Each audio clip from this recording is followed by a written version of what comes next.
ਵਾਹਿਗੁਰੂ ਜੀ ਕੀ ਫਤਿਹ। सब तो पहला मैं तुहाडा सारे जिन्ने जर्नलिस्ट आए हो तुहानू जी आया भी कहना, धन्यवाद भी करना चाहुंदा कि तुसीं बहुत बड़ी तादाद में इत्थे आए हो। अज प्रेस कॉन्फ्रेंस मतलब ये सी कि सरदार मलकीत सिंह बीरमी जो लोक हित पार्टी इन्होंने बनाई हुई है, जिन्हों का मकसद बहुत बड़ा वैसे तो सारे लिए है, लेकिन जी OBC अदर जी बैकवर्ड क्लासिस ने उन्होंने वाल कोई बहुत लोगों का पोलिटिकल पार्टियां का ध्यान नहीं है।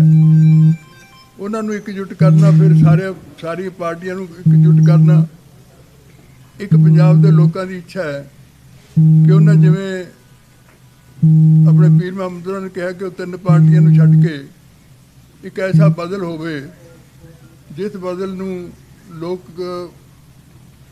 प्रमाणित करके उहदे हथ सरकार दे सकन।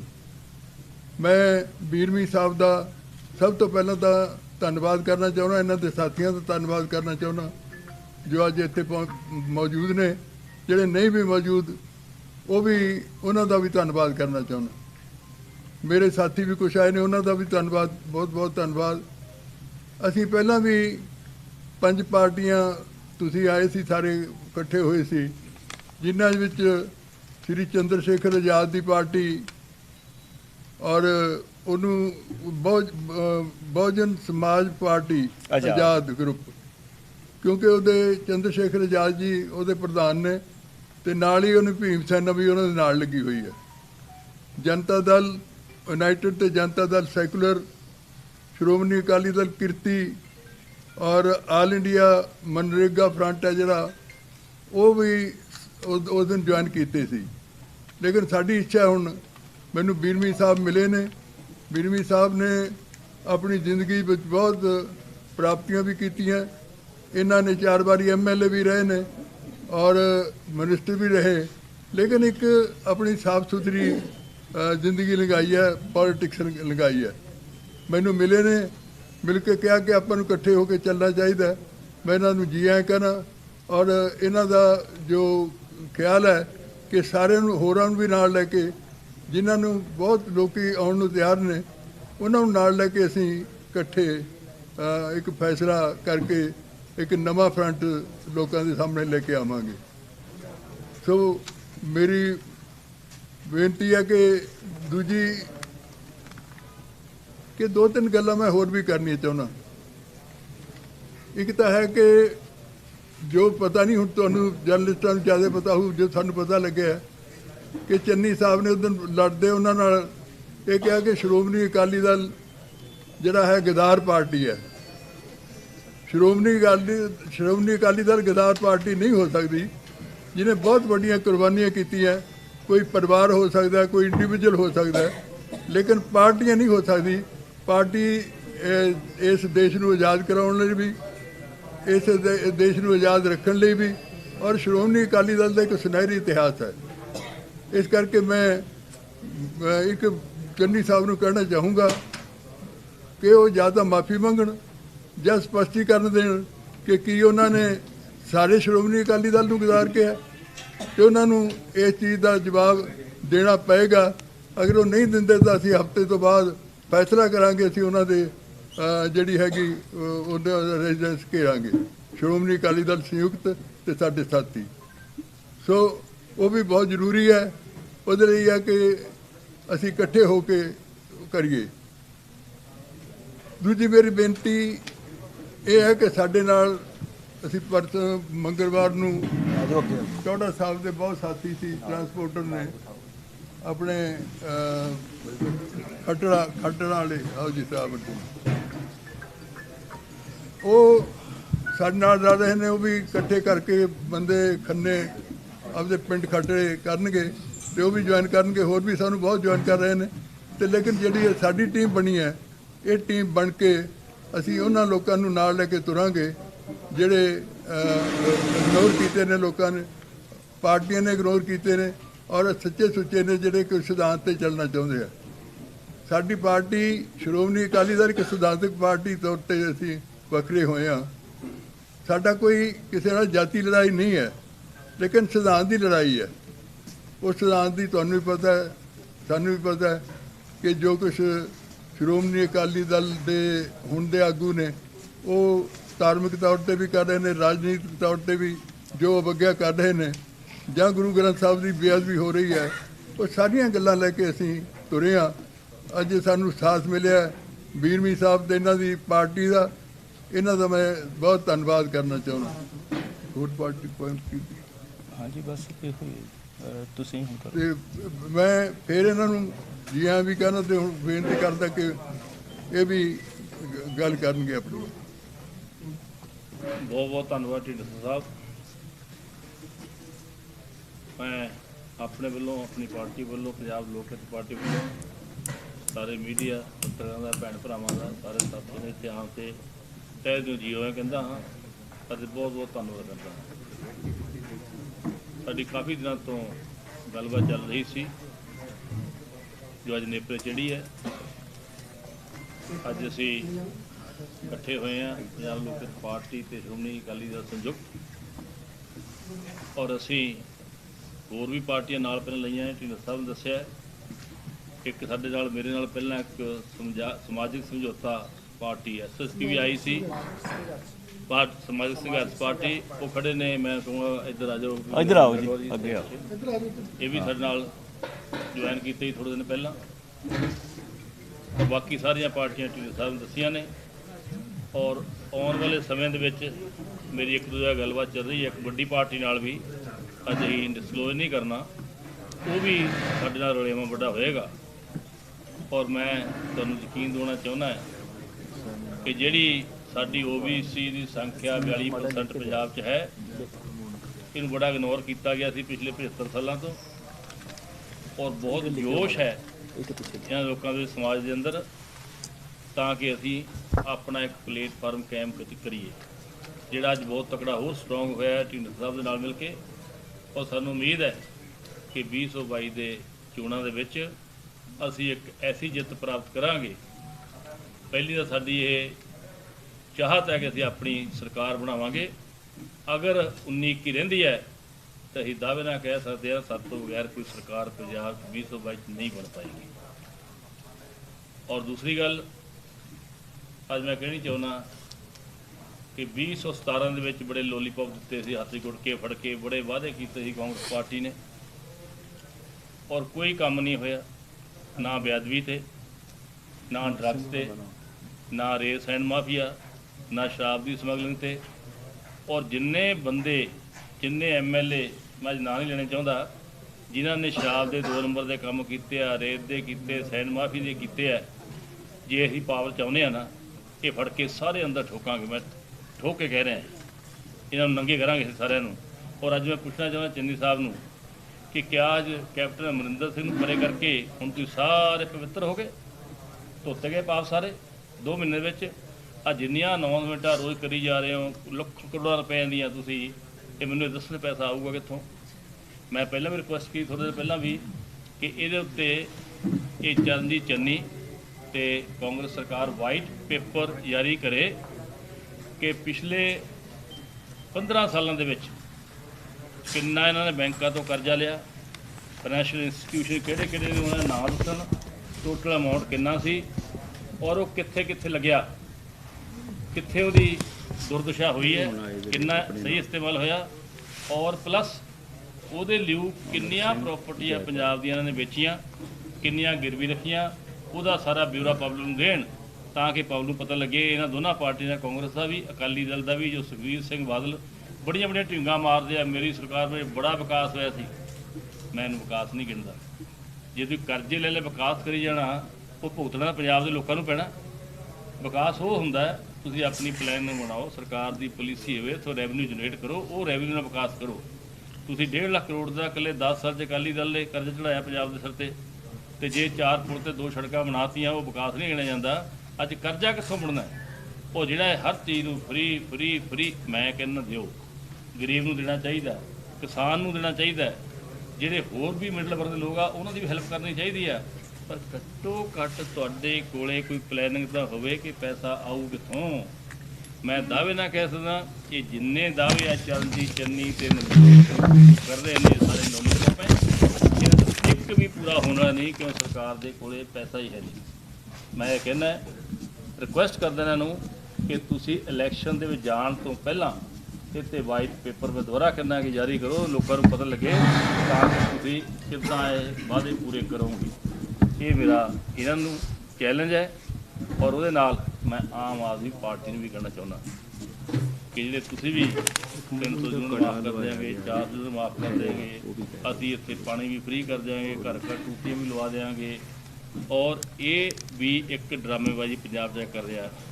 ਇੱਥੇ ਆਏ ਕੇਜਰੀਵਾਲ ਸਾਹਿਬ, ਇਹਨਾਂ ਨੇ ਆ ਕੇ ਐਫੀਡੇਵਿਟ ਦਿੱਤਾ ਹੈ, ਮੈਂ ਗਰੰਟੀ ਦੇ ਰਿਹਾ ਜੀ ਫ੍ਰੀ ਬਿਜਲੀ ਦੀ। ਮੈਂ ਇਹਨੂੰ ਪੁੱਛਣਾ ਚਾਹੁੰਦਾ ਵੀ ਤੇਰੀ ਗਰੰਟੀ ਦੀ ਵੈਲਿਊ ਕੀ ਹੈ ਪੰਜਾਬ ਦੇ ਵਿੱਚ? ਤੂੰ ਮੁੱਖ ਮੰਤਰੀ ਦਿੱਲੀ ਦਾ, ਪੰਜਾਬ ਤੇਰੇ ਕੋਲ ਮੁੱਖ ਮੰਤਰੀ ਦਾ ਚਿਹਰਾ ਹੈ ਨਹੀਂ, ਤੇਰੀ ਪਾਰਟੀ ਦੀ ਗਰੰਟੀ ਦਿੱਤੀ, ਤੇਰੀ ਗਰੰਟੀ ਨੂੰ ਕੌਣ ਮੰਨੇਗਾ? ਤੇਰੇ ਤੋਂ ਗਰੰਟੀ ਕਿੱਦਾਂ ਰਿਕਵਰ ਕਰਾਂਗੇ? ਕੀ ਉਹਦੀ ਜ਼ਿੰਮੇਵਾਰੀ ਹੋਊਗੀ ਤੇਰੀ? ਇਹਦਾ ਵੀ ਜਵਾਬ ਦੇਵੇ ਇਹ।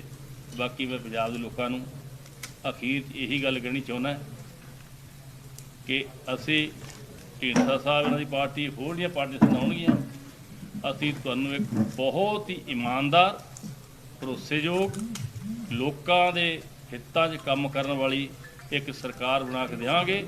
ਸਾਡਾ ਤਕੜੇ ਹੋ ਕੇ ਸਾਥ ਦਿਓ ਤਾਂ ਕਿ ਪੰਜਾਬ ਦੇ ਵਿੱਚੋਂ ਸਿਸਟਮ ਨੂੰ ਚੇਂਜ ਕਰੀਏ।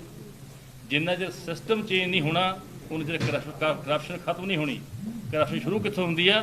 ਟੌਪ ਤੋਂ, ਤੇ ਪੈਰਾਂ ਤੱਕ ਜਾਂਦੀ ਹੈ। ਜੇ ਉੱਪਰੋਂ ਸਾਫ਼ ਹੈ ਤਾਂ ਥੱਲੇ ਵਾਲੇ ਰੁਕਣਗੇ। ਨੰਬਰ 2, ਜਿਹੜੇ ਚੀਫ ਮਿਨਿਸਟਰ ਬਣਦੇ ਆ ਉਹ ਪਾਵਰ ਨੂੰ ਡੀਸੈਂਟਰਲਾਈਜ਼ ਨਹੀਂ ਕਰਦੇ, ਸੈਂਟਰਲਾਈਜ਼ ਕਰਕੇ ਆਪਣੀ ਮੁੱਠੀ 'ਚ ਫੜ ਕੇ ਰਿਮੋਟ ਕੰਟਰੋਲ ਨਾਲ ਚਲਾਉਂਦੇ ਨੇ। ਉਹ ਸਿਸਟਮ ਅਸੀਂ ਬੰਦ ਕਰਨਾ ਹੈ ਤਾਂ ਪਬਲਿਕ ਦੀ ਦਿੱਤੀ ਹੋਈ ਜਿਹੜੀ ਤਾਕਤ ਹੈ ਉਹ ਪਬਲਿਕ ਦੇ ਹੱਥਾਂ ਜਾਵੇ, ਸਾਡੇ ਪਿੰਡਾਂ ਦੇ ਸ਼ਹਿਰਾਂ ਨੁਮਾਇੰਦਿਆਂ ਕੋਲ ਜਾਵੇ, ਤਾਂ ਕਿ ਅਫਸਰਾਂ ਨੂੰ ਪਤਾ ਹੋਵੇ ਕਿ ਅਸੀਂ ਉਹਨਾਂ ਦੀ ਦੁਰਦਸ਼ਾ ਨਹੀਂ ਕਰ ਸਕਦੇ, ਸਾਨੂੰ ਉਹਨਾਂ ਦੀ ਗੱਲ ਮੰਨਣੀ ਪਊਗੀ। ਇਹ ਸਾਰੀਆਂ ਗੱਲਾਂ ਕਹਿੰਦਾ ਹੈ। ਮੈਂ ਤੁਹਾਨੂੰ ਬੇਨਤੀ ਕਰਦਾ ਹਾਂ ਕਿ ਤੁਸੀਂ ਸਾਰੇ ਮੀਡੀਆ ਵਾਲੇ ਵੀ ਸਾਡਾ ਸਾਥ ਦਿਓ, ਸਾਡੀ ਹੱਥ ਜੋੜ ਕੇ ਬੇਨਤੀ ਹੈ। ਔਰ ਪਬਲਿਕ ਨੂੰ ਅਪੀਲ ਕਰਦਾ ਹੈ ਕਿ ਸਾਡਾ ਸਾਥ ਦਿਓ ਤਾਂ ਤੁਹਾਨੂੰ ਇੱਕ ਬਹੁਤ ਹੀ ਵਧੀਆ, ਇਮਾਨਦਾਰ, ਸੋਹਣੀ ਸਰਕਾਰ ਪੰਜਾਬ ਦੇ ਦਈਏ ਤਾਂ ਕਿ ਪੰਜਾਬ ਦਾ ਭਲਾ ਹੋ ਸਕੇ। ਇਹਨਾਂ ਸ਼ਬਦਾਂ ਨਾਲ ਤੁਹਾਡਾ ਬਹੁਤ ਬਹੁਤ ਧੰਨਵਾਦ। ਮੈਂ 1 ਮਿੰਟ, ਮੈਂ ਦੋ ਬੇਨਤੀ ਹੋਰ ਕਰ ਲਾਂ। ਇੱਕ ਤਾਂ ਇਹ ਹੈ ਕਿ ਜਿਹੜਾ ਕਿਸਾਨ ਸੰਘਰਸ਼ ਚੱਲ ਰਿਹਾ ਹੈ, ਜਿਵੇਂ ਪਹਿਲਾਂ ਵੀ ਕਿਹਾ ਸੀ, ਅਸੀਂ ਉਹਦੀ 100% ਉਹਨਾਂ ਦੀ ਮਦਦ ਹੋ ਰਹੀ ਹੈ। ਅਸੀਂ ਪੂਰੀ ਡਟ ਕੇ ਉਹਨਾਂ ਦੀ ਮਦਦ 'ਤੇ ਖੜ੍ਹੇ ਹਾਂ। ਔਰ ਪੰਜਾਬ ਦੇਸ਼ ਦੀ ਸਰਕਾਰ ਨੂੰ ਇਹ ਜ਼ਰੂਰ ਮੋਦੀ ਸਾਹਿਬ ਨੂੰ ਕਹਿਣਾ ਚਾਹਾਂਗੇ ਅੱਜ ਕਿ ਉਹਨਾਂ ਦੀਆਂ ਮੰਗਾਂ, ਬਹੁਤ ਸਾਲ ਤੋਂ ਉੱਪਰ ਹੋ ਗਿਆ ਸਮਾਂ, ਉਹਨਾਂ ਦੀਆਂ ਮੰਗਾਂ ਮੰਨ ਕੇ ਉਹਨਾਂ ਨੂੰ ਐਕਟ ਕਰਕੇ ਉਹਨਾਂ ਨੂੰ ਸੈਟੀਸਫਾਈ ਕਰਕੇ ਉਹਨਾਂ ਨੂੰ ਘਰਾਂ ਭੇਜਿਆ ਜਾਵੇ। ਇਹੀ ਗੁਰੂ ਨਾਨਕ ਸਾਹਿਬ ਨੂੰ ਜੋ ਉਹਨਾਂ ਦਾ ਹੈਗਾ, ਉਸ ਤੋਂ ਵੱਡੀ ਸ਼ਰਧਾਂਜਲੀ ਹੋਰ ਕੋਈ ਹੋ ਨਹੀਂ ਸਕਦੀ। ਇਸ ਕਰਕੇ ਮੈਂ ਸਮਝਦਾ ਗੁਰੂ ਨਾਨਕ ਸਾਹਿਬ ਦੇ ਜਨਮ ਦਿਨ 'ਤੇ ਉਹਨਾਂ ਨੂੰ ਇਹ ਜ਼ਰੂਰ ਮੰਨ ਕੇ ਸਾਰਿਆਂ ਨੂੰ ਕਰਨੀ ਚਾਹੀਦੀ ਹੈ। ਦੂਸਰਾ ਇਹ ਹੈ ਕਿ ਇੱਕ ਅੱਜ ਅਖਬਾਰ ਵਿੱਚ ਪੜ੍ਹਿਆ ਕਿ ਖਹਿਰਾ ਸਾਹਿਬ ਜਿਨ੍ਹਾਂ ਨੂੰ ਈਡੀ ਨੇ ਅਰੈਸਟ ਕੀਤਾ ਹੈ, ਉਹਦਾ ਕੜਾ ਲਾਉਣ ਲਈ ਉਹਨਾਂ ਨੇ ਕਹਿੰਦੇ ਉਹਨਾਂ ਨੂੰ ਵੀ ਸਿੱਖੀ ਦਾ ਜੋ ਕੋਈ ਚਿੰਨ੍ਹ ਕਿਸੇ ਨੇ ਪਾਇਆ ਹੋਇਆ ਉਹਨੂੰ ਲਾਉਣਾ ਬਿਲਕੁਲ ਗਲਤ ਹੈ। ਅਸੀਂ ਉਹਨੂੰ ਬਹੁਤ ਮਾੜਾ ਕਹਿੰਦੇ ਹਾਂ ਔਰ ਉਹਨਾਂ ਨੂੰ ਇਸ ਗੱਲ ਦੀ ਮਾਫੀ ਮੰਗਣੀ ਚਾਹੀਦੀ ਹੈ ਕਿ ਹਾਂ ਸਾਡੇ ਤੋਂ ਗਲਤੀ ਹੋਈ ਹੈ। ਦੂਸਰੀ ਮੇਰੀ ਬੇਨਤੀ ਹੈ ਕਿ ਸਾਡੇ ਸਾਥੀ ਜੋ ਸਾਡੀ ਪਾਰਟੀ ਵਿੱਚ OBC ਨੂੰ ਇਕੱਠਿਆਂ ਕਰਨ ਲਈ ਬੜਾ ਯਤਨ ਕਰ ਰਹੇ ਨੇ, ਜਿਨ੍ਹਾਂ 'ਚ ਸਰਦਾਰ ਅਮਰ ਸਿੰਘ ਨੇ ਔਰ ਸਰਦਾਰ ਜੈਪਾਲ ਸਿੰਘ ਸੈਣੀ ਨੇ, ਜੈਪਾਲ ਸੈਣੀ ਔਰ ਗੁਫਾਰ ਜੀ ਜੋ ਆਪ ਵੀ ਇਹ ਸਾਰੇ ਤਿੰਨੋਂ ਪਛੜੀ ਸ਼੍ਰੇਣੀਆਂ ਨਾਲ ਸੰਬੰਧਿਤ ਨੇ, ਉਹ ਵੀ ਆਏ ਨੇ। ਉਹਨਾਂ ਨੂੰ ਵੀ ਮੈਂ ਜੀ ਆਇਆਂ ਕਰਾਂ, ਧੰਨਵਾਦ ਕਰਨਾ ਚਾਹੁੰਦਾ। ਤੇ ਹੁਣ ਤੁਸੀਂ ਪੁੱਛ ਸਕਦੇ ਹੋ ਸਵਾਲ। ਤੁਸੀਂ ਵੱਖ-ਵੱਖ ਪਾਰਟੀਆਂ ਨਾਲ ਗੱਠਜੋੜ ਦੀ ਗੱਲ ਤੁਹਾਡੀ ਲਗਾਤਾਰ ਦੇਖ ਰਹੇ ਆ, ਤਾਂ ਕੈਪਟਨ ਅਮਰਿੰਦਰ ਸਿੰਘ ਨੂੰ ਲੈ ਕੇ ਕੀ ਕੋਈ ਡਿਸੀਜਨ ਹੋ ਰਿਹਾ? ਕੈਪਟਨ ਅਮਰਿੰਦਰ ਸਿੰਘ ਨਾਲ ਕੋਈ ਗੱਲਬਾਤ ਹੋ ਰਹੀ ਹੈ? ਕਿਉਂਕਿ ਸਭ ਤੋਂ ਪਹਿਲਾਂ ਉਹਨਾਂ ਨੇ ਦਾਅਵਾ ਕਰ ਦਿੱਤਾ। ਨਾ ਤਾਂ ਮੇਰੇ ਨਾਲ ਅਜੇ ਤੱਕ ਕਦੀ ਕਿਸੇ ਦੀ ਗੱਲ ਹੋਈ ਹੈ, ਨਾ ਸਾਡਾ ਪਾਰਟੀ 'ਚ ਕੋਈ ਡਿਸਕਸ਼ਨ ਹੋਈ ਹੈ, ਨਾ ਹੀ ਸਾਡਾ ਕੋਈ ਇਰਾਦਾ ਅਜੇ ਤੱਕ ਹੋਈ। ਵੀਰਦਵਿੰਦਰ ਸਿੰਘ ਨੇ ਕਿਹਾ ਕਿ ਢੀਂਡਸਾ ਸਹਿਮਤ ਸੀਗੇ, ਉਹਨਾਂ ਨੇ ਉਹ ਕੋੜੇ ਗੱਲ ਕਹੀ ਹੈ। ਕਿਹਨੇ ਕਿਹਾ? ਵੀਰਦਵਿੰਦਰ ਸਿੰਘ ਤੁਹਾਡੀ ਪਾਰਟੀ ਦੇ ਆਗੂ ਨੇ, ਉਹ ਕਹਿੰਦੇ ਨੇ ਕਿ ਢੀਂਡਸਾ ਸਾਹਿਬ ਜਾਣਾ ਚਾਹੁੰਦੇ ਸੀ, ਮੈਂ ਉਹਨਾਂ ਨੂੰ ਰੋਕਿਆ ਵੀ ਜੇ ਕੈਪਟਨ ਨਾਲ ਜਾਣਾ ਤਾਂ ਸਾਡੇ ਵੱਲੋਂ ਸਤਿ ਸ੍ਰੀ ਅਕਾਲ। ਮੇਰਾ ਖਿਆਲ ਹੈ ਉਹਨਾਂ ਨੂੰ ਮੈਂ ਨੋਟਿਸ ਦਿੱਤਾ ਤਾਂ ਕਹਿੰਦੇ ਹੋਣਗੇ। ਇਸ ਤੋਂ ਪਹਿਲੇ ਮੈਂ ਕਦੀ ਵੀ ਨਹੀਂ ਕੈਪਟਨ ਸਾਹਿਬ ਦੇ ਸਿਧਾਂਤ ਦੇ, ਅਸੀਂ ਸਿਧਾਂਤਕ ਤੌਰ ਤੇ ਅੱਡ ਹੋਏ ਹਾਂ। ਕੈਪਟਨ ਸਾਹਿਬ ਨੇ ਕਿਹੜਾ ਵਾਅਦਾ ਪੂਰਾ ਕੀਤਾ ਜੋ ਉਹ ਅਸੀਂ ਜਿਹਦਾ ਜਵਾਬ ਦੇ ਸਕਾਂਗੇ ਜੇ ਕੋਈ ਸਮਝੌਤਾ ਕਰੂਗਾ ਉਹਦੇ ਨਾਲ। ਕਰਤਾਰਪੁਰ ਲੰਘੇ ਸੀ ਕਿ ਸੀਐਮ ਸਾਹਿਬ ਨੇ ਇੱਕ ਰਿਮਾਰਕ ਦਿੱਤਾ ਸੀ ਕਿ ਸ਼੍ਰੋਮਣੀ ਅਕਾਲੀ ਦਲ ਇੱਕ ਗੱਦਾਰ ਪਾਰਟੀ। ਤੁਸੀਂ ਇਹ ਗੱਲ ਕਹੀ ਹੁਣੇ ਕਿ ਇਹ ਇੰਡੀਵਿਜੂਅਲ ਹੋ ਸਕਦਾ ਹੈ ਜਾਂ ਕੋਈ ਪਰਿਵਾਰ ਹੋ ਸਕਦਾ ਹੈ। ਕਿਹੜੀ ਪਰਿਵਾਰ ਦੀ ਗੱਲ ਕਰ ਰਹੇ ਹੋ? ਇਹ ਉਹਨੂੰ ਮੈਂ ਕਹਿ ਰਿਹਾ ਕਿ ਤੁਸੀਂ ਕਿਸੇ ਪਰਿਵਾਰ ਦੀ ਗੱਲ ਕਰਦੇ, ਇੰਡੀਵਿਜੂਅਲ ਨਹੀਂ ਕਰ ਸਕਦੇ, ਸ਼੍ਰੋਮਣੀ ਅਕਾਲੀ ਦਲ ਨੂੰ ਮਾੜਾ ਨਹੀਂ ਕਹਿ ਸਕਦੇ। ਤੁਹਾਨੂੰ ਲੱਗਦਾ ਹੈ ਕੋਈ ਨਾ ਕੋਈ ਗੱਦਾਰ ਹੈਗਾ ਪਾਰਟੀ? ਇਹ ਹੁਣ ਤੁਹਾਨੂੰ ਵੀ ਪਤਾ, ਮੈਨੂੰ ਵੀ ਪਤਾ, ਸਾਰਿਆਂ ਨੂੰ ਪਤਾ ਹੈ। ਦੱਸ ਦਿਓ। ਜਿਨ੍ਹਾਂ ਨੂੰ ਸਾਰਾ ਪੰਜਾਬ ਕਹਿ ਰਿਹਾ। ਸਾਰਾ ਪੰਜਾਬ ਜਾਣਦਾ, ਕੋਈ ਭੁੱਲੇ ਤਾਂ ਨਹੀਂ। ਚਲੋ ਠੀਕ ਹੈ। ਸਰ, ਸ਼੍ਰੋਮਣੀ ਅਕਾਲੀ ਦਲ ਵੱਲੋਂ 18 ਕੈਂਡੀਡੇਟ, ਆਮ ਆਦਮੀ ਪਾਰਟੀ ਵੱਲੋਂ ਜਿਹੜੇ ਨੇ ਆਪਣੇ 10 ਕੈਂਡੀਡੇਟ ਦੀ ਲਿਸਟ ਜਾਰੀ ਕਰ ਦਿੱਤੀ ਗਈ ਹੈ। ਤੁਹਾਡੀ ਪਾਰਟੀ ਵੱਲੋਂ ਕਦੋਂ ਕੀਤਾ ਜਾਊਗਾ? ਅਸੀਂ ਇਕੱਠੇ ਕਰ ਰਹੇ ਹਾਂ ਜੀ, ਅਸੀਂ ਇਕੱਠੇ ਫਿਰ ਸੀਟਾਂ ਵੰਡ ਕੇ ਸਾਰੇ ਜਿਹੜੇ ਫਰੰਟ ਬਣੂਗਾ ਅਸੀਂ 117 ਦੀ 117 ਸੀਟਾਂ ਲੜਾਂਗੇ। ਉਹਨਾਂ ਨੇ ਬੇਸਿਕਲੀ ਤਾਂ ਕੀਤਾ, ਦੌੜ ਰਹੇ ਸੀ ਕਿ ਜਲਦੀ ਇਹਦੇ ਨਾਲ ਕਰਤਾਰਪੁਰ ਕੋਰੀਡੋਰ ਕਰਦੇ ਸੀ, ਕਰਤਾਰਪੁਰ ਉਹ ਤਾਂ ਕੋਰੀਡੋਰ ਕਰਦੇ ਆ, ਜਿਹੜਾ ਕਰਨੇ ਨਹੀਂ ਗੁਰੂ ਸੀ। ਨਾਨਕ ਪਾਤਸ਼ਾਹ ਸਰ ਦਾ ਥੋੜਾ ਜਿਹਾ ਹੋਰ ਸਪਸ਼ਟ ਕਰਦੇ ਹੋ। ਤੁਸੀਂ ਕਿਹਾ ਕਿ ਸ਼੍ਰੋਮਣੀ ਅਕਾਲੀ ਦਲ ਨੂੰ ਜਦਾਰ ਪਾਰਟੀ ਕਿਹਾ ਕਿ ਪਾਰਟੀ ਦੇ ਵਿੱਚ ਕੋਈ ਡਿਵੀਜ਼ਨ ਹੋ ਸਕਦਾ ਹੈਗਾ, ਤਾਂ ਤੁਸੀਂ ਕਿਹਾ ਵੀ ਜੇ ਉਹ ਆਪਣੇ ਸਪਸ਼ਟੀਕਰਨ ਨਹੀਂ ਦਿੰਦੇ ਫਿਰ ਉਹਨਾਂ ਦੀ ਰਿਹਾਇਸ਼ ਕਰਾਂਗੇ। ਕਿਹੜੇ ਸ਼੍ਰੋਮਣੀ ਅਕਾਲੀ ਦਲ ਦੀ ਗੱਲ ਕਰ ਰਹੇ ਹੋ? ਸ਼੍ਰੋਮਣੀ ਦੀ ਗੱਲ ਕਰ ਰਹੇ ਹੋ? ਸਾਡੇ ਨਹੀਂ, ਸ਼੍ਰੋਮਣੀ ਅਕਾਲੀ ਦਲ ਸੰਯੁਕਤ ਕਰੇਗਾ। ਮੈਂ ਸੰਯੁਕਤ ਕਿਹਾ, ਸੰਯੁਕਤ ਕਰੇਗਾ। ਸੀਐਮ ਦੀ ਰਿਹਾਇਸ਼ ਕਰੇਗਾ। ਤੁਸੀਂ ਬਾਦਲ ਸਾਹਿਬ ਦੀ ਗੱਲ ਕਰ ਰਹੇ ਹੋ? ਕਿਹਦੀ? ਜਿਹੜੀ ਇਹ ਗੱਦਾਰ ਵਾਲੀ ਗੱਲ ਕਰ ਰਹੇ ਨੇ। ਇਹ ਚੰਨੀ ਦੱਸੇਗਾ ਇਹ ਨਾ। ਹੁਣ ਤੈਨੂੰ ਨੂੰ ਪੁੱਛੋ ਵੀ ਕਿਹਨੂੰ ਕਹਿੰਦਾ ਸੀ ਉਹ। ਜੇ ਉਹਨਾਂ ਨੇ ਉਸ ਪਾਰਟੀ ਨੂੰ ਕਿਹਾ ਜਿਹਨੂੰ ਤੁਸੀਂ ਛੱਡ ਕੇ ਆਏ ਹੋ ਫਿਰ ਤਾਂ ਨਹੀਂ ਕਰੋਗੇ? ਨਹੀਂ, ਸਾਡਾ ਮਤਲਬ ਵੀ ਜੁਆਇਨ ਕਰਨ ਦਾ ਮਤਲਬ ਵੀ ਹੈ ਨਹੀਂ। ਢੇਰ ਸਾਰੀਆਂ ਪਾਰਟੀਆਂ ਕੋਈ ਨਾ ਕੋਈ ਮੁੱਖ ਮੰਤਰੀ ਦੇ ਚਿਹਰੇ ਦਾ ਐਲਾਨ ਕਰ ਰਹੀਆਂ ਨੇ। ਕੋਈ ਕਹਿੰਦਾ ਦਲਿਤ ਬਣਾਵਾਂਗੇ, ਕੋਈ ਕਹਿ ਰਿਹਾ ਕਿ ਉਪ ਮੁੱਖ ਮੰਤਰੀ ਬਣਾਵਾਂਗੇ। ਸੰਯੁਕਤ ਅਕਾਲੀ ਦਲ ਕੀ ਕਹਿ ਰਿਹਾ? ਅਸੀਂ ਵੀ 5-4 ਦਿਨ ਚ ਆਪ ਚ ਬੈਠ ਕੇ ਹੁਣ ਸਾਥੀ ਆਏ ਨੇ ਬੀਰਵੀਂ ਸਾਹਿਬ ਹੋਰੀ, ਇਹਨਾਂ ਨਾਲ ਬੈਠ ਕੇ ਅਸੀਂ ਆਪਦੇ ਹਲਕਾ ਇੰਚਾਰਜਾਂ ਦਾ 2-3 ਦਿਨਾਂ ਚ ਅਸੀਂ ਲਿਸਟ ਇਸ਼ੂ ਕਰ ਦਿਆਂਗੇ। ਬਿਰਮੀ ਸਾਹਿਬ, ਤੁਸੀਂ 2022 ਦੇ ਵਿੱਚ ਕਿਹਾ ਸੀ ਕਿ ਮੁੱਖ ਮੰਤਰੀ ਨਾਲ ਗੱਲਬਾਤ ਕਰ ਰਹੇ ਹੋ ਆਉਣ ਵਾਲੇ ਨਾਲ, ਤਾਂ ਹੁਣ ਅਕਾਲੀ ਦਲ ਸੰਯੁਕਤ ਨਾਲ ਤੁਸੀਂ ਗੱਠਜੋੜ ਕਰ ਲਿਆ, ਹੁਣ ਫਿਰ ਕਿਹੜੇ ਨੂੰ ਮੰਨੇ ਮੁੱਖ ਮੰਤਰੀ? ਦੇਖੋ, ਗੱਲ ਇਹ ਹੈ, ਅੱਜ ਸਾਡਾ ਗੱਠਜੋੜ ਹੋਇਆ ਇਲੈਕਸ਼ਨ ਲੜਨ ਵਾਸਤੇ। ਜਦੋਂ ਮੁੱਖ ਮੰਤਰੀ ਦਾ ਟਾਈਮ ਹੋਊਗਾ ਉਹ ਵੀ ਦੱਸ ਦੇਣਗੇ ਤੁਹਾਨੂੰ। ਕਿਤੇ ਐ ਨਾ ਹੋਵੇ ਬਾਅਦ ਦੇ ਵਿੱਚੋਂ ਦੋ ਫਾੜ ਹੋ ਜਾਣ। ਨਹੀਂ, ਤੁਫਾੜ ਹੋਣਾ ਨਹੀਂ ਸੀ ਹੈਗੇ, ਤੁਹਾਨੂੰ ਪਤਾ ਹੈ। ਭਾਜਪਾ ਨਾਲ ਵੀ ਤੁਹਾਡੀ ਬੜਾ ਲੀਡਰ ਨਾਲ ਸਹਿ ਚੱਲ ਰਿਹਾ ਜੀ ਹੁਣ ਤੱਕ। ਬੜਾ ਤੁਹਾਡਾ ਅੱਜ ਵੀ ਸੈਂਟਰਲਾਈਜ਼ਰ ਬੈਠੇ ਨੇ, ਬੜਾ ਪਿਆਰ ਸਤਿਕਾਰ ਕਰਦੇ ਆ ਤੁਹਾਡਾ। ਗਾੜੀ ਪੈ ਸਕਦੀ ਹੈ 2022 ਨੂੰ ਲੈ ਕੇ ਫ੍ਰੀ ਕਾਫੀ ਸਟਰੋਂਗ ਹਿਊਮਰ ਮੇਰੀ ਹੈ, ਗੱਲ ਕਾਫੀ ਸੁਣੋ, strong ਹੈ। ਮੇਰੀ ਗੱਲ ਸੁਣੋ। ਸਾਡਾ ਸਭ ਤੋਂ ਵੱਡਾ ਮੁੱਦਾ ਕਿਸਾਨੀ ਦੀ ਸੰਘਰਸ਼ ਦਾ। ਜੇ ਉਹ ਕਿਸਾਨੀ ਸੰਘਰਸ਼ ਹੀ ਉਹ ਕਰ ਸਕਦੇ, ਉਹਨਾਂ ਨਾਲ ਕੌਣ ਗੱਲ ਕਰ ਸਕਦਾ ਜੀ? ਜੇ ਹੱਲ ਹੋ ਜਾਏ ਨਹੀਂ, ਜਦੋਂ ਹੱਲ ਹੋ ਜਾਏ, ਹੱਲ ਹੋਣ ਤੋਂ ਬਾਅਦ ਫਿਰ ਕੀ ਪ੍ਰਸਥਿਤੀ ਬਣਦੀ ਉਹਦੇ ਮੁਤਾਬਕ ਦੇਖਿਆ ਜਾਊ। ਡਿਨਾਈ ਨਹੀਂ ਇਹ ਚੀਜ਼ ਨਾਲ। ਨਹੀਂ ਨਹੀਂ ਸਾਡਾ ਹੈਗਾ ਕਿ ਸਾਡਾ ਹੁਣ ਤਿੰਨਾਂ ਪਾਰਟੀਆਂ, ਪਹਿਲੇ ਕਿਹਾ ਕਿ ਤਿੰਨਾਂ ਪਾਰਟੀਆਂ ਤੋਂ ਇੱਕ ਬਿਨਾਂ ਡਰ ਹੈਗਾ ਕਿਸਾਨੀ ਵੋਟ ਬੈਂਕ ਦਾ। ਜੇਕਰ ਪਹਿਲਾਂ ਕਰ ਲਿਆ ਕਿਸਾਨੀ ਵੋਟ ਬੈਂਕ ਜਿਹਦੇ ਆਧਾਰ ਮੰਨਿਆ ਜਾ ਰਿਹਾ ਪੰਜਾਬ ਸਭ ਤੋਂ ਵੱਡਾ ਮੁੱਦਾ, ਉਹ ਦੇਖੋ, ਕਿੱਥੇ ਅੱਜ- ਜਾਊਗਾ? ਅੱਜ- ਇਹ ਸਿਰਫ ਅੰਦੋਲਨ ਖਤਮ ਹੋਣ ਦੀ ਉਡੀਕ ਕੀਤੀ ਜਾ ਰਹੀ ਆ, ਨਹੀਂ ਕਿ ਭਾਜਪਾ ਦੀ ਸਰਵਾਈ। ਨਹੀਂ, ਅੱਜ ਕੋਈ ਨਹੀਂ, ਸਾਡੀ ਨਹੀਂ ਇਹ ਕੋਈ ਜਿਹੜਾ ਗੱਠਜੋੜ ਹੋ ਰਿਹਾ ਹੈ ਜੀ ਤੇ ਫੈਸਲਾ ਸਾਡੇ ਇਕੱਠੇ ਹੋ ਕੇ ਕਰਨਾ, ਨਾ ਕਿ ਇਕੱਲੇ ਅਸੀਂ ਕਰ ਦੇਣਾ। ਕਰਤਾਰਪੁਰ ਕੋਰੀਡੋਰ ਇੱਕ ਸਾਡਾ ਹੈ ਕਿ ਸਾਡੀ ਅਪੀਲ ਅੱਜ ਕਿ ਕਰਤਾਰਪੁਰ ਸਾਹਿਬ ਦਾ ਲਾਂਘਾ ਖੋਲ੍ਹਿਆ ਜਾਵੇ। ਗੁਰੂ ਨਾਨਕ ਸਾਹਿਬ ਦੇ ਜਨਮ ਦਿਨ ਆ ਰਿਹਾ, ਉਸ ਦਿਨ ਸਾਰੀ ਸੰਗਤ ਉੱਥੇ ਜਾ ਕੇ ਦਰਸ਼ਨ ਕਰ ਸਕੇ। ਉਹ ਵੀ ਸਾਡੀ ਵੀ ਅਪੀਲ ਹੈ। ਅੱਜ ਬੀਜੇਪੀ ਦੇ ਕੈਂਡੀਡੇਟ ਇੱਥੋਂ ਪੰਜਾਬ ਵਾਲੇ ਵੀ ਮਿਲੇ ਨੇ।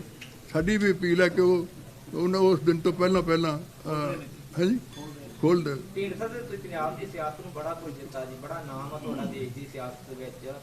ਪੰਜਾਬ ਦੀ ਸਿਆਸਤ ਖੜੀ ਕਿੱਥੇ ਵੇਖਦੇ ਹੋ? ਮੁੱਖ ਮੰਤਰੀ ਵੀ ਬਦਲਤਾ, ਕੈਪਟਨ ਅਮਰਿੰਦਰ ਸਿੰਘ ਨੇ ਵਾਅਦੇ ਪੂਰੇ ਨਹੀਂ ਕੀਤੇ, ਨਵਾਂ ਦਲਿਤ ਚਿਹਰਾ ਲਿਆ ਕੇ ਦਾ ਪੱਤਾ ਕਿਹੜਤਾ ਕਾਂਗਰਸ ਨੇ। ਪੰਜਾਬ ਦੀ ਸਿਆਸਤ ਜਾ ਕਿੱਧਰ ਨੂੰ ਰਹੀ ਆ? ਸੰਯੁਕਤ ਅਕਾਲੀ ਦਲ ਕਿੱਥੇ ਖੜਾ? ਔਰ ਪੰਜਾਬ ਦੇ 2022 ਦਾ ਸਮੀਕਰਨ ਕੀ ਨਜ਼ਰ ਆਉਂਦੇ ਨੇ ਤੁਹਾਨੂੰ? ਦੇਖੋ, ਪਹਿਲਾਂ ਤਾਂ ਇਹ ਹੈ ਵੀ ਤੁਸੀਂ ਆਪ ਹੀ ਦੱਸੋ ਕਿ ਹਰ ਰੋਜ਼ ਸਿਚੁਏਸ਼ਨ ਚੇਂਜ ਹੋ ਰਹੀ ਹੈ ਨਾ ਹੋ ਰਹੀ ਹੈ? ਹਰ ਰੋਜ਼ ਪੰਜਾਬ ਦੀ ਸਿਚੁਏਸ਼ਨ ਇਲੈਕਸ਼ਨ ਤੋਂ ਪਹਿਲਾਂ ਚੇਂਜ ਹੋ ਰਹੀ ਹੈ। ਜਿਹੜੀ ਬੀਰਵੀ ਸਾਹਿਬ ਨੇ ਕਿਹਾ, ਮੈਂ ਵੀ ਕਈ ਵਾਰੀ ਕਹਿ ਚੁੱਕਿਆ। ਮੈਂ ਤਾਂ ਇੰਨਾ ਕਹਿ ਸਕਦਾ ਵੀ ਸਿਚੁਏਸ਼ਨ ਹੈ ਕਿ ਇੱਕ ਪਾਰਟੀ ਦੀ ਸਰਕਾਰ ਨਹੀਂ ਬਣਨੀ ਪੰਜਾਬ 'ਚ, ਤੇ ਸਾਡੇ ਗਰੁੱਪ ਤੋਂ ਬਿਨਾਂ ਕੋਈ ਸਰਕਾਰ ਇੱਥੇ ਕਾਮਯਾਬ ਨਹੀਂ ਹੋ ਸਕਦੀ। ਮੈਂ ਤੁਹਾਨੂੰ ਲਿਖ ਕੇ ਦੇਣ ਤੇ ਪਹਿਲੀ ਰੈਸਟ ਕਦੋਂ ਦੇ ਰਹੇ ਹੋ ਜੀ? ਹਾਂਜੀ ਪਹਿਲੀ ਲਿਸਟ ਕਦੋਂ ਦੇ ਰਹੇ ਹੋ ਕੈਂਡੀਡੇਟ ਦੀ? ਦੋ ਚਾਰ ਦਿਨ ਅਸੀਂ ਅਜੇ ਹਲਕਾ ਇੰਚਾਰਜ ਬਣਾਵਾਂਗੇ। ਅਸੀਂ ਅਜੇ ਹਲਕਾ ਇੰਚਾਰਜ ਬਣਾਵਾਂਗੇ। ਸਰ ਕੱਲ ਇੱਕ ਪ੍ਰਧਾਨ ਮੰਤਰੀ ਨਰਿੰਦਰ ਮੋਦੀ ਨੂੰ ਜਿਹੜਾ ਬਾਕਸ ਮਿਲਿਆ ਹੈਗਾ ਜਿਹਦੇ ਵਿੱਚ ਭਾਰਤੀ ਜਨਤਾ ਪਾਰਟੀ ਦੇ ਆਗੂ ਜਿਹੜੇ ਸ਼ਾਮਲ ਸੀ ਉਹਨਾਂ ਨੇ ਜਿਹੜੀ ਬੇਨਤੀ ਕੀਤੀ ਹੈ ਕਿ ਕਰਤਾਰਪੁਰ ਦਾ ਲਾਂਘਾ ਜਿਹੜਾ ਖੋਲ੍ਹਿਆ ਜਾਵੇ। ਤੁਹਾਨੂੰ ਨਹੀਂ ਲੱਗਦਾ ਕਿ ਸਰ ਜਿਹੜਾ ਹੈਗਾ ਕਰਤਾਰਪੁਰ ਦਾ ਲਾਂਘਾ ਸਿੱਖਾਂ ਦੀ ਜਿਹੜੀ ਇੱਕ ਵਾਰੀ ਜਦੋਂ ਖੋਲ੍ਹ ਦਿੱਤਾ ਗਿਆ ਸੀ ਕਰੋਨਾ ਦੇ ਦੌਰਾਨ ਉਹਨੂੰ ਬੰਦ ਕਰ ਦਿੱਤਾ ਗਿਆ ਤੇ ਜਦੋਂ ਹੁਣ ਕਰੋਨਾ ਖਤਮ ਹੋ ਗਿਆ ਸੀ ਉਹਨੂੰ ਆਪਣੇ ਆਪ ਹੀ ਖੋਲ੍ਹ ਦਿੱਤਾ ਜਾਣਾ ਚਾਹੀਦਾ ਸੀ। ਇਹ ਸਿੱਖਾਂ ਦੇ ਲਈ ਇੱਕ ਤਰਾਸਦੀ ਨਹੀਂ ਕਿ ਆਪਣੀ ਚੀਜ਼ ਦੇ ਲਈ ਵਾਰ-ਵਾਰ ਜਿਹੜਾ ਹੈਗਾ ਮਿੰਨਤਾਂ ਕਰਨੀਆਂ ਪੈ ਰਹੀਆਂ। ਬਿਲਕੁਲ ਠੀਕ ਹੈ ਤੁਹਾਡੀ ਗੱਲ, ਆਈ ਐਗਰੀ ਵਿਦ ਯੂ ਕਿ ਉਹਨਾਂ ਨੂੰ ਆਪਣੇ ਆਪ ਹੀ ਖੋਲ੍ਹ ਦੇਣਾ ਚਾਹੀਦਾ ਸੀ, ਪਰ ਫਿਰ ਹੁਣ ਵੀ ਖੋਲ੍ਹ ਦੇਣ ਤੇ ਅਸੀਂ ਕਹੀਏ ਵੀ ਚਲੋ ਚੰਗਾ ਹੋਇਆ। ਸਿੱਖਾਂ ਦੀ ਕੋਈ ਛੋਟੀ ਬਹੁਤੀ ਗੱਲ ਤਾਂ ਮੰਨੀ ਗਈ, ਇਸ ਗੱਲ ਤੇ ਤਾਂ ਕਹਿ ਸਕਦੇ ਹਾਂ ਅਸੀਂ। ਮੈਂ ਇੱਕ ਐਡ ਕਰਨਾ ਚਾਹੁੰਦਾ, ਜਦੋਂ ਸਾਰੇ ਸਿਨੇਮਾ ਘਰ ਖੁੱਲ੍ਹ ਗਏ, ਬੱਸਾਂ ਫੁੱਲ ਚੱਲਣ ਲੱਗੀਆਂ, ਜਹਾਜ਼ ਭਰ ਜਾਣ ਲੱਗੇ ਤੇ ਲਾਂਘੇ 'ਚ ਕੀ ਪ੍ਰੋਬਲਮ ਸੀ? ਇੱਕ ਬਹਾਨਾ ਬਣਾਇਆ ਬੀਜੇਪੀ ਨੇ। ਬੇਸਿਕਲੀ ਇਸ ਟਾਈਮ ਉਹ ਇਲੈਕਸ਼ਨ ਦਾ ਬੈਨੀਫਿਟ ਲੈਣਾ ਚਾਹੁੰਦੇ ਇਸ ਚੀਜ਼ ਦਾ, ਹੁਣ ਇਲੈਕਸ਼ਨ ਦੇ ਵਾਸਤੇ ਕਿ ਆਪਣਾ ਹੁਣ ਕੱਲ੍ਹ ਡੈਲੀਗੇਸ਼ਨ ਬੁਲਵਾ ਲਿਆ। ਪ੍ਰਧਾਨ ਮੰਤਰੀ ਮਿਲਦੇ ਨਹੀਂ, ਪ੍ਰਧਾਨ ਮੰਤਰੀ ਕਿੱਥੇ ਮਿਲਦੇ ਸੀ ਡੈਲੀਗੇਸ਼ਨ ਨੂੰ? ਅੱਜ ਨਹੀਂ ਕਿੱਥੇ ਮਿਲਦੇ, ਉਹ ਪੁੱਛਦੇ ਹੀ ਨਹੀਂ। ਕੱਲ੍ਹ ਕਹਿ ਕੇ ਬੁਲਵਾਇਆ ਉਹਨਾਂ ਨੇ, ਮੈਂ ਉੱਪਰ ਨਹੀਂ ਕਹਿਣਾ ਤਾਂ ਕਿ ਹੁਣ ਪੰਜਾਬ 'ਚ ਰੌਲਾ ਪੈ ਜਾਏ ਜੀ ਬੀਜੇਪੀ ਮਿਲੀ ਸੀ, ਇਹਨਾਂ ਡੈਲੀਗੇਸ਼ਨ ਮਿਲਿਆ, ਪ੍ਰਧਾਨ ਮੰਤਰੀ ਨੇ ਕਿਹਾ ਵਿਚਾਰ ਕਰਾਂਗੇ ਪੋਜ਼ਿਟਿਵਲੀ। ਅੱਜ ਨੂੰ ਖੋਲ੍ਹ ਰਹੇ ਥੋੜ੍ਹਾ ਦਿਨ ਦਾ ਹੀ ਸਿਲੈਕਟਡ ਸੀ ਸਰ, ਜਿਸ ਤਰੀਕੇ ਨਾਲ ਸੋਸ਼ਲ ਮੀਡੀਆ ਤੇ ਉੱਤੇ ਵੀ ਗੱਲ ਚੱਲ ਰਹੀ ਹੈ। ਇੱਕ ਮਿੰਟ ਤਾਂ ਉਹ ਕ੍ਰੈਡ ਲੈਣ ਦੀ ਕੋਸ਼ਿਸ਼ ਕਰਨਗੇ ਸਿੱਖਾਂ ਦਾ ਕਿ ਅਸੀਂ ਤੁਹਾਡੀ ਲਾਂਘਾ ਖੋਲ੍ਹਿਆ ਜੀ, ਕਿਉਂ ਮੁਰੇ ਇਲੈਕਸ਼ਨ ਆ ਗਏ। ਸਰ ਜੀਤਵਿੰਦਰ ਨਾਲ ਗੱਲ ਹੋਈ ਕੀ ਕਹਿ ਰਹੇ ਤੁਸੀਂ? ਸਿਕਿਉਰਿਟੀ ਸੀ ਸਰ ਇਹ ਸਾਰੀ ਹਾਂਜੀ। ਮਤਲਬ ਪਹਿਲਾਂ ਤੋਂ ਹੀ ਜਿਹੜਾ ਹੈਗਾ ਇਹਦੀ ਵਿਉਂਤਬੰਦੀ ਬਣਾ ਲਈ ਗਈ ਸੀ ਕਿ ਆਪ ਮਤਲਬ ਕਿ ਟਾਈਮ ਦੇਣ, ਕਿਉਂਕਿ ਪ੍ਰਧਾਨ ਮੰਤਰੀ ਦਾ ਜਲਦੀ ਕਿਤੇ ਟਾਈਮ ਨਹੀਂ ਦਿੰਦੇ ਹੈਗੇ। ਦੇਖੋ ਬੀਜੇਪੀ ਤਾਂ ਹਮੇਸ਼ਾ ਹੀ 24/7 ਇਲੈਕਸ਼ਨ ਮੋਡ 'ਚ ਰਹਿੰਦੀ ਆ, ਇਹਦੀ ਪਲੈਨਿੰਗ ਬਣਦੀ ਰਹਿੰਦੀ ਆ। ਇਹ ਤਾਂ ਇਲੈਕਸ਼ਨ ਜਿੱਤਦੇ ਆ ਦੂਜਾ ਅਗਲੀ ਟਰਮ ਲਈ ਸ਼ੁਰੂ ਹੋ ਜਾਂਦੇ ਆ, ਇਹਦੇ ਘਰ ਬੈਠਦੇ ਹੀ ਨਹੀਂ। ਇਹ ਤਾਂ ਕਾਂਗਰਸ ਹੈ ਜਿਹੜੀ ਇਲੈਕਸ਼ਨ ਜਿੱਤ ਕੇ ਫਿਰ ਕੋਈ ਇਟਲੀ ਤੁਰ ਜਾਂਦਾ, ਕੋਈ ਬੈਂਕਾਕ ਚਲ ਜਾਂਦਾ ਮੌਜ ਕਰਨ ਵਾਸਤੇ, ਤਾਂ ਹੀ ਆ ਹਾਲ ਹੋਇਆ ਰਹਿੰਦਾ। ਸਰ ਜਿਹੜਾ ਵੀਰ ਦਵਿੰਦਰ ਜੀ ਨੂੰ ਨੋਟਿਸ ਦਿੱਤਾ ਹੈਗਾ ਉਹਨਾਂ ਦੇ ਵੱਲੋਂ ਕੋਈ ਆਇਆ ਤੁਹਾਨੂੰ ਕੋਈ ਨਹੀਂ, reply ਆਇਆ? ਕੋਈ ਜਵਾਬ ਨਹੀਂ ਆਇਆ। ਦੇਖੋ ਵੀਰ ਦਵਿੰਦਰ ਇੱਕ ਸੁਲਝਾ ਹੈਗਾ, ਸਿਆਣਾ ਹੈਗਾ, ਸਾਡਾ ਮੇਰਾ ਪਰਸਨਲ ਦੋਸਤ ਵੀ ਹੈ, ਕੋਈ ਦੋਰਾ ਨਹੀਂ, ਪਰ ਪਾਰਟੀ ਦੇ ਡਿਸਪਲਿਨ ਦੇ ਖਿਲਾਫ ਜਾਣਾ ਕਿਸੇ ਲਈ ਵੀ ਔਖਾ। ਚੰਨੀ ਸਾਹਿਬ ਨੇ ਬੜੀਆਂ ਸਿਫਤਾਂ ਕਰ ਰਹੇ ਨੇ। ਢੀਂਡਸਾ ਸਾਹਿਬ ਜਿਹੜੇ ਸੁਖਪਾਲ ਖਹਿਰਾ ਨੂੰ ਅਰੈਸਟ ਕੀਤਾ ਗਿਆ, ਜੋ ਅੱਜ ਸਿਚੁਏਸ਼ਨ ਬਣੀ ਉਹਦੇ ਬਾਰੇ ਤੁਸੀਂ ਕੀ ਰਾਏ ਰੱਖਦੇ ਹੋ? ਦੇਖੋ ਅਸੀਂ ਤਾਂ ਕਹਿ ਵੀ ਉਹਦਾ ਕੜਾ ਲਹਾਉਣਾ, ਇਹ ਕਹਿਣਾ ਇੱਕ ਸਿੱਖੀ ਸਿਧਾਂਤ ਦੇ ਖਿਲਾਫ ਹੈ। ਨਹੀਂ, ਗ੍ਰਿਫਤਾਰੀ ਔਰ ਜਿਹੜੀ ਉਹਨਾਂ ਦੇਖੋ ਗ੍ਰਿਫਤਾਰੀ ਤਾਂ ਮੈਂ ਅੱਜ ਨਹੀਂ ਕਹਿ ਸਕਦਾ, ਕਿਉਂਕਿ ਉਹ ਤਾਂ ਇਨਕੁਆਇਰੀ ਤੋਂ ਬਾਅਦ ਹੀ ਪਤਾ ਲੱਗੂਗਾ। ਅੱਜ ਮੈਂ ਉਹਦੇ ਕਮੈਂਟ ਕਰਨਾ ਮੁਨਾਸਿਬ ਨਹੀਂ ਹੈ। ਜੀ ਸਰ ਇੱਕ ਸਵਾਲ ਪੁੱਛਣਾ ਸੀ, ਤੁਸੀਂ ਕਿਹਾ ਕਿ ਸਾਡੀ ਸਪੋਰਟ ਤੋਂ ਬਿਨਾਂ ਕੋਈ ਸਰਕਾਰ ਨਹੀਂ ਬਣ ਸਕਦੀ। ਇਨ ਕੇਸ ਕਾਂਗਰਸ ਨੂੰ ਘੱਟ ਪੈਂਦੀਆਂ ਸੀਟਾਂ ਜਾਂ ਅਕਾਲੀ ਦਲ ਬਾਦਲ ਨੂੰ ਘੱਟ ਪੈਂਦੀਆਂ ਨੇ ਜਾਂ ਆਮ ਆਦਮੀ ਪਾਰਟੀ ਨੂੰ ਘੱਟ ਪੈਂਦੀਆਂ ਨੇ, ਤੁਸੀਂ ਕਿੱਦਾਂ ਕੀ ਕਰੋਗੇ? ਵਾਟ will be your take on this? ਇੱਕ ਗੱਲ ਇਹ ਸਮਝ ਲਓ, ਇਹ ਸਾਡੀ ਮੇਰੀ ਡਿਸੀਜਨ ਨਹੀਂ ਹੋਣਾ। ਪਹਿਲਾਂ ਤਾਂ ਪਾਰਟੀ ਦਾ ਹੋਊਗਾ, ਪਾਰਟੀ ਦਾ ਨਾਲ ਫਿਰ ਗੱਠਜੋੜ ਦਾ ਹੋਊਗਾ, ਫਿਰ ਫੈਸਲੇ ਹੋਣਗੇ। ਅੱਜ ਹੀ ਮੈਂ ਕਿਵੇਂ ਕਹਿ ਸਕਦਾ? ਢੀਂਡਸਾ ਸਾਹਿਬ, ਸ਼੍ਰੋਮਣੀ ਅਕਾਲੀ ਦਲ ਨਾਲ ਦੁਬਾਰਾ ਕਦੇ ਅਲਾਈਅੰਸ ਹੋ ਸਕਦਾ ਜਾਂ ਕਿਹੜੀ ਚੀਜ਼ ਹੈ ਜਿੱਥੇ ਜਾ ਕੇ ਤੁਹਾਨੂੰ ਲੱਗਦਾ ਕਿ ਇੱਥੇ ਕਿਹੜੀ ਚੀਜ਼ ਠੀਕ ਹੋ ਜੇ ਤਾਂ ਫਿਰ ਦੁਬਾਰਾ ਇਕੱਠੇ ਹੋਇਆ ਜਾ? ਦੇਖੋ ਸਿਧਾਂਤਕ ਤੌਰ ਤੇ ਅਸੀਂ ਵੱਖਰੇ ਹਾਂ, ਨਾ ਤਾਂ ਗੁਰੂ ਗ੍ਰੰਥ ਸਾਹਿਬ ਦੀ ਬੇਅਦਬੀ ਦਾ ਮਸਲਾ ਉਹਨਾਂ ਨੇ ਕੀਤਾ, ਨਾ ਕੈਪਟਨ ਸਾਹਿਬ ਨੇ ਕੀਤਾ, ਨਾ ਹੀ ਉਹਨੇ ਕੋਈ ਸ਼੍ਰੋਮਣੀ ਅਕਾਲੀ ਦਲ ਦਾ ਜੋ ਇਤਿਹਾਸ ਹੈ ਉਹਨੂੰ ਉਜਾਗਰ ਕੀਤਾ। ਉਹਨਾਂ ਨੇ ਕੀ ਕੀਤਾ ਕਿ ਇੰਡੀਪੈਂਡੈਂਟਲੀ ਡਿਸੀਜਨ ਲੈ ਰਿਹਾ। ਸੁਖਬੀਰ ਅੱਜ ਤੱਕ ਕਿਸੇ ਪੋਲੀਟੀਕਲ ਪਾਰਟੀ ਦਾ ਹੋਇਆ ਜਦੋਂ ਮਰਜ਼ੀ ਬਦਲ ਦਿੰਦਾ, ਕਿਸੇ ਨੂੰ ਜਿਹਦੋਂ ਮਰਜ਼ੀ ਡਿਕਲੇਅਰ ਕਰ ਦਿੰਦਾ। ਕਦੇ ਇੰਨੀ ਡਿਕਟੇਟਰਸ਼ਿਪ ਕਿਸੇ ਪਾਰਟੀ 'ਚ ਹੋਈ ਹੈ? ਦੂਸਰੀ ਇਹ ਨਾਲੇ ਫਿਰ ਸ਼੍ਰੋਮਣੀ ਅਕਾਲੀ ਦਲ ਤਾਂ ਇਤਿਹਾਸਿਕ ਪਾਰਟੀ ਹੈ, ਇਹਨੇ ਤਾਂ ਹਮੇਸ਼ਾ ਚਾਹੇ ਵੱਡੇ ਵੱਡੇ ਵੀ ਲੀਡਰ ਰਹੇ ਨੇ, ਉਹਨਾਂ ਨੇ ਇਕੱਲੇ ਫੈਸਲਾ ਕਦੇ ਨਹੀਂ ਕੀਤਾ। ਨੰਬਰ 2, ਅਸੀਂ ਮੋਰ ਪਾਵਰ ਟੂ ਦੀ ਸਟੇਟਸ, ਇਸ ਤੇ ਸਾਰੇ ਇਕੱਠੇ ਹਾਂ ਕਿ ਸਟੇਟਾਂ ਕੋਲ ਪਾਵਰ ਆਉਣੀ ਚਾਹੀਦੀ ਹੈ, ਤੇ ਉਹ ਵੀ ਛੱਡੀ ਬੈਠੇ ਨੇ ਉਹ। ਔਰ ਹੋਰ ਵੀ ਬਹੁਤ ਮੁੱਦੇ ਨੇ ਜਿਹੜੇ ਸਾਡੇ ਨਾਲ ਉਹਨਾਂ ਦੀ ਮੇਲ ਨਹੀਂ ਖਾਂਦਾ, ਇਸ ਕਰਕੇ ਅਸੀਂ ਸਿਧਾਂਤਕ ਤੌਰ ਤੇ ਵੱਖਰੇ ਹੋਏ।